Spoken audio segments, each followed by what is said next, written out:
ВМРО ДПМН од почетокот, откако дојде во владата, заедно со коалиционите партнери, поддржува политика на што поголема распределба на земјоделското земјиште, на што поголем број земјоделци,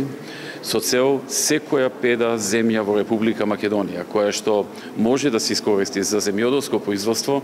да биде искористена заради повеќе намени, прво заради зголемување на земјоделското производство, извозот, зголемување на извозот, намалување на увозот на земјоделски производи и пред се заради обезбедување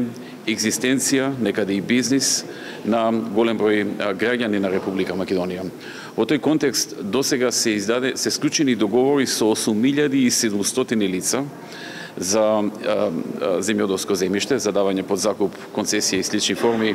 на земјоделско земјиште. Чисто за споредба, со времето на СДСМ се околу 100 или 120-30, главно на нивни блиски роднини и пријатели. Значи 8700 во времето на ВМРО ДПМН. Овој тренд ќе продолжи и понатаму. Се планираат и нови огласи и понатаму, значи можем да потврдам дека се подготвуваат понатаму распределба на нови 7000 хектари земјоделско земјиште, кое што ќе биде распределено деломно во на категорија до 3 хектари, тоа е категорија за лица каде што земјиштето е во близина на атарот на селото и каде што тоа има еден вид на екзистенција на луѓето во тоа населено место,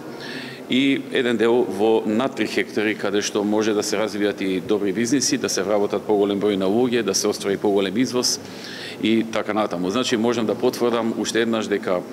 извозот, односно дека распределбата на земјоделско земјиште ќе продолжи со уште посилно темпо, се до моментот додека